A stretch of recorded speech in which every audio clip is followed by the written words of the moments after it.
दोस्तों यूँ तो मैं दिल्ली जैसे गर्म प्रदेशों में बहुत रहा हूँ, मगर हाल ही में मेरा फिर से दिल्ली जाना हुआ और वहाँ पर ख़ुद से यानी कि फर्स्ट पर्सन में ये जो हद की गर्मी हो रही है उसको अनुभव करने का अवसर मिला। और वापस आकर मजबूर हुआ ये सोचने पर कि देश और दुनिया को इस बारे में क्या सुझाव या सलाह दी जाए वैज्ञानिक दृष्टि से। The mercury continues to climb in Delhi. The Indian capital doesn't know summer as harsh as this. Temperatures have soared past 52 degrees. Temperature's gone up extremely high in this heatwave in Delhi.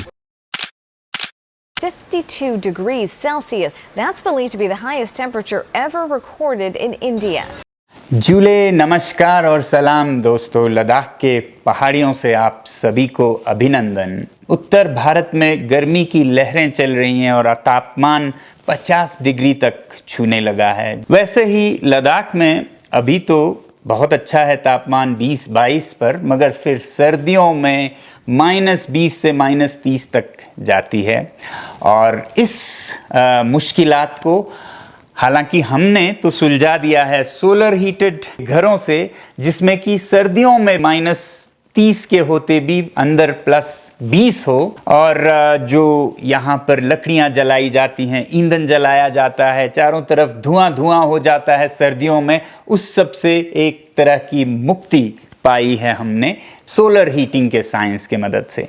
अब हम अगर भारत के गर्म इलाकों की बात करें तो जिस तरह से गर्मी बढ़ रही है, हम उसको हल करने के लिए एयर कंडीशनर्स चलाना शुरू कर देते हैं। और एयर कंडीशनर्स आपको मालूम होगा बहुत बिजली खाती है और बहुत पोल्यूशन एमिशन करता है, और लगभग भारत के बिजली उत्पादन का 10% एयर कंडीशनर्स में ही चला जाता है, और ये बढ़कर 20% 30% होगा जब लोगों के पास आमदनी आएगी। इससे आप समझ सकते हैं कि पृथ्वी का कितना नाश होगा जब एमिशन और पोल्यूशन बढ़ता जाएगा। आपको पता है कि पृथ्वी को विनाश करने वाले ये जो एमिशंस हैं, ग्रीन हाउस गैसेस हैं, ये सबसे ज़्यादा मोटर गाड़ियों से नहीं बल्कि घरों से, मकानों से होता है। तो हाउसिंग सेक्टर है जिससे कि लगभग 40% दुनिया का पोल्यूशन एमिशन होता है। ऑटोमोबाइल्स बदनाम ज़्यादा हैं, मगर उसके बाद दूसरे नंबर पे आते हैं। मगर घबराने की बात नहीं है, अगर हम सूझबूझ से काम लें तो हर समस्या का हल है। और इस पृथ्वी पर, जैसा गांधी जी ने कहा, this planet has enough for everyone's need but not enough for everyone's greed। हमारी सारी ज़रूरतों के लिए तो इस पृथ्वी पर काफ़ी है, मगर हमारे लालच और अय्याशियों के लिए नहीं है। तो हम अपनी ज़रूरतें पूरी करें तो ये पृथ्वी बहुत खुशहाली से रह सकता है। अब देखिए लद्दाख में लोग अय्याशियाँ कैसे करते हैं कि -20-30 की सर्दी में भी लोग इतनी गर्मी करेंगे अंदर, इतनी आग जलाएंगे, जैसे मेहमान आए तो उनको ये महसूस कराने के लिए कि हम आपकी कितनी कद्र करते हैं, इतनी आग जलाएंगे कि अंदर 27-28 डिग्री हो और फिर हमें गर्मी लगने लगे। ये सिर्फ लद्दाख की बात नहीं है। मैं मंगोलिया गया था, उलान बातर में, बाहर -40 डिग्री था और मेरे होटल के अंदर मैं सो नहीं पाया रात भर। ठंड से नहीं बल्कि इसलिए कि उन्होंने 27 डिग्री कर रखा था। शायद वो ये जताना चाहते थे कि हम आपकी कितनी कद्र करते हैं। वैसे ही जब दिल्ली चला आता हूँ तो बाहर 45 डिग्री होता है और अंदर होटल में मुझे 18 डिग्री पर ठिठुरना पड़ता है, कांपना पड़ता है, रज़ाई ओढ़ के सोना पड़ता है 40-45 डिग्री के गर्मी में। और ऑफिसेज में हमें 3-3 पीस के सूट पहन के आना पड़ता है क्योंकि इतनी ठंड होती है। यही मूवी थिएटर्स में भी होता है, यही रेलगाड़ियों में, एसी बसों में आप देखेंगे आपको शॉल पहन के जाना पड़ता है। तो ये जब हम अय्याशियाँ जारी रखेंगे तो इस पृथ्वी का बचना बहुत मुश्किल है, क्योंकि हम ज़रूरत के लिए नहीं, लालच और अय्याशी के लिए इस पृथ्वी के साधनों को धुएं में उड़ाए जा रहे हैं। तो इस तरह हालांकि मनुष्य चाहे वो जिस देश में भी हो, अपने धन दौलत और दिखावे के लिए बहुत से साधन ज़ाया करते हैं और साथ ही में बहुत प्रदूषण और हानि करते हैं पृथ्वी का भी, मगर असल में इसके पीछे एक विज्ञान है, साइंस है, जिसको अगर हम समझें तो इन दिखावों से दूर हम खुद भी खुश रह पाएंगे और पृथ्वी को भी खुश रख पाएंगे। साइंस क्या है? दरअसल दुनिया के अलग अलग प्रदेशों में लोग किसी एक तापमान पर बहुत आराम महसूस करते हैं। तो जो ठंडे प्रदेश के लोग हैं, जैसे यूरोप के लोग या हिमालय के पहाड़ों के लोग, उनका तापमान जिस पे वो खुश महसूस करते हैं लगभग 20 से 22 डिग्री है। और इसे एक अध्ययन के जरिए देखा जाता है जिसे थर्मल कंफर्ट स्टडीज कहते हैं। तो पहाड़ों और ठंडे प्रदेशों में थर्मल कंफर्ट है 20 से 22 डिग्री। वैसे ही गर्म प्रदेश जैसे दिल्ली, मुंबई, मैदानों में, यहाँ पर थर्मल कंफर्ट पाया गया है लगभग 26 से 28 डिग्री के बीच में। यानी कि इस तापमान में आप बिना किसी एयर कंडीशनर के, पंखे के या हीटर के आराम महसूस कर सकते हैं। तो थर्मल कंफर्ट अलग अलग है। तो जो लंदन के लोग हैं उन्हें 20-22 डिग्री चाहिए होता है आराम के लिए। अब दिल्ली के लोग जिनको 26-28 पे आराम महसूस होता है, वो भी लंदन की नकल करते हुए अपने ऑफिसेस को 20 पे रखने लगे या फिर घरों को 20 पे रखने लगे, फिर ठिठुरते हुए रजाई में सोएं, और वो भी तब जब बाहर 40 डिग्री हो। तो आप इसे क्या कह सकते हैं? पागलपन ही कह सकते हैं ना। तो पागलपन नहीं, हमें विज्ञान से काम लेना चाहिए। हम अपने थर्मल कंफर्ट को समझते हुए क्यों ना सुविधाएं बनाएं। और दूसरी तरफ और एक विज्ञान भी है जिसे समझना ज़रूरी है। जब हम एयर कंडीशनर के थर्मोस्टेट को यानी कि स्विच को 26, 25, 24, 23 घटाते जाते हैं तो एक एक डिग्री घटाने के लिए 6% बिजली खपत होती है, या अगर नहीं घटाएं तो बचत होती है। तो आप ज़रा सोचिए, दिल्ली में अगर हम एक उदाहरण लें, एक घर में 26 या 27, चलिए 26 मान लेते हैं, पे लोग आराम महसूस करते हैं।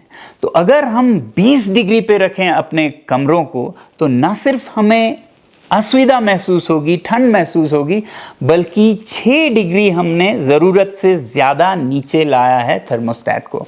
और 6 डिग्री, प्रत्येक डिग्री पे 6% बचत, यानी कि 36% हमारा बिजली ज़ाया हो रहा है, जिसे बचाया जा सकता है अगर हम सीधे ही 26 डिग्री पे रख लेते अपने एयर कंडीशनर्स को, और ना ही फिर हमें कोट और वेस्ट कोट पहनना पड़ता, आराम से रह सकते थे सीधे ही 26 डिग्री में। अब उसके लिए और एक विज्ञान है, सादा सा विज्ञान, वो है सूती कपड़े। सूती कपड़े हमारे शरीर से आसानी से वाष्पीकरण या इवेपोरेशन होने देती है पसीनों का, जिससे कि हमें शरीर में ठंडक महसूस होती है। तो अगर हम बड़े बड़े मशीनों और उसके बिजली का खर्च लेने के बजाय 26 डिग्री पर सूती कपड़ों में या सूती चादर लपेट कर सोते हैं, ना कि रज़ाई लंदन की तरह दिल्ली में, तो फिर हम 26 पे ही बहुत खुशी से रह सकते हैं। 36% बिजली, सिर्फ बिजली या पैसा नहीं, वो तो आपका जाएगा, मगर प्रदूषण, पोल्यूशन, एमिशन, जिसके वजह से क्लाइमेट चेंज हो रहा है और सब फूल, पत्ते, पशु, पक्षी, कीड़ों मकोड़े सब परेशान हैं हमारे इस एमिशन और क्लाइमेट चेंज के वजह से। तो ये सब बच सकता है अगर हम ऐसा करते हैं। तो आप अपना या आपके ऑफिस का या देश का 1/3 खर्च एयर कंडीशनिंग पर और उससे जो पोल्यूशन एमिशन होता है वो सब बचा सकते हैं कल से ही, अगर आप ये अपनाएं नया लाइफस्टाइल कि कल से हम सूती कपड़ों में आएंगे और थर्मोस्टेट को एयर कंडीशनर के 26 डिग्री पर रखेंगे। वैसे ही होटलों में बड़े बड़े रज़ाइयाँ रखनी नहीं पड़ेंगे, सूती चादर रख के हम 26 डिग्री पर आराम की नींद सो पाएंगे, और इतना फ़ायदा प्रकृति और खुद के आर्थिक, देश की आर्थिक स्थिति पर कर सकते हैं। तो 1/3 बिजली और 1/3 प्रदूषण कम होता है। हुई ना ये एक खुशखबरी विज्ञान का वरदान। बात यहीं ख़त्म नहीं होती है, ये तो शुरुआत है।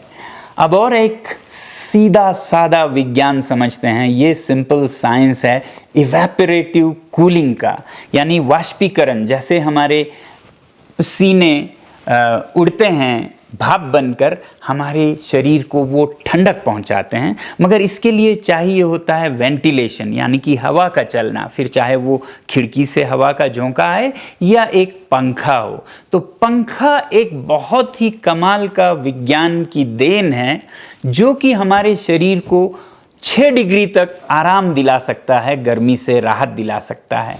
और पंखे की ख़ास बात यह है कि इसमें बहुत ही बिजली कम खर्च होता है। एयर कंडीशनर से लगभग 20 से 30 गुना कम बिजली में ये हमें 5 से 6 डिग्री की राहत दिला सकता है इवेपोरेटिव कूलिंग से। अब पंखे हमारे 60-80 वॉट पे चलते हैं, जबकि air conditioner 1.5 kilowatt, 2 kilowatt, 3 kilowatt तक, तो 20-30 गुना ज़्यादा पावर लेता है और प्रदूषण फैलाता है एयर कंडीशनर्स। अब जैसा मैंने कहा, पंखे हमें लगभग मुफ्त में ही 6 डिग्री का राहत दिलाते हैं।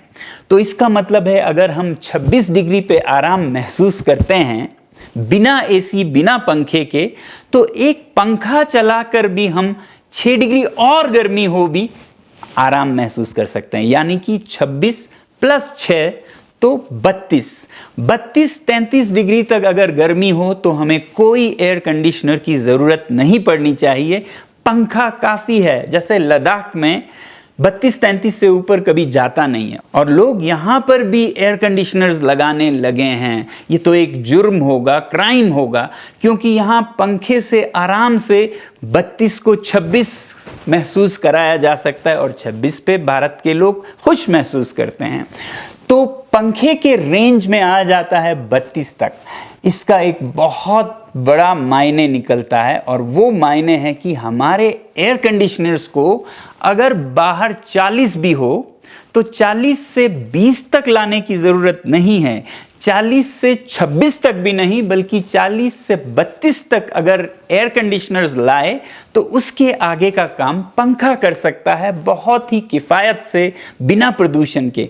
तो इसका मतलब ये हुआ कि हमें भारत में एयर कंडीशनर और पंखे का एक मिला जुला समाधान, मिक्स्ड सॉल्यूशन अपनाना होगा, जहां एयर कंडीशनर अकेला नहीं, पंखा अकेला नहीं, दोनों। एयर कंडीशनर 40 या 50 से 32 तक पहुंचाए, उसका थर्मोस्टेट सेटिंग 32 पर ही रखें, बाकी काम पंखा करेगी। तो इससे हम बहुत ही कम बिजली और कम प्रदूषण में अपने शरीर को बिल्कुल आराम महसूस करा सकते हैं। तो अगर ऐसा हो पाता हो तो क्यों ना हम पृथ्वी के लिए ऐसा करें। चाहे हमारे पास बहुत पैसे हो, बहुत धनी हो हम, तो ये पैसे आप किसी और को पंखा खरीदने में दे दीजिए जिसके पास पंखा ना हो। आप ऐसे सूझबूझ से जिए कि प्रकृति आप पर मुस्कुराए, ये फूल पौधे, भंवरे, पशु पक्षी आप पर मुस्कुराएं। तो ये हो सकता है अगर एयर कंडीशनर और पंखे का एक मिश्रण हो। ये आज का मेरा विज्ञान था कि 40 या 50 से आपको 20 तक नहीं, बल्कि 32 तक ही लाने की ज़रूरत है। अब देखते हैं इससे बचत क्या होगा। 50 ना समझकर 40 ही समझ लीजिए।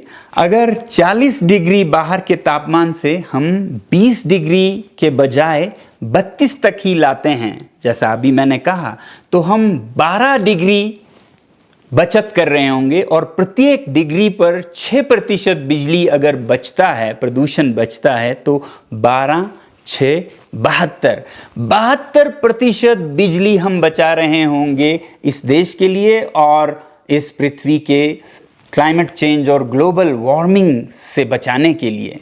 ये बहुत ही बड़ा आंकड़ा है। 72% बचत करते हुए भी हम इस देश में आराम महसूस कर सकते हैं। अब ज़रा इसका भी मतलब समझने की कोशिश करें। ये 72% क्या है?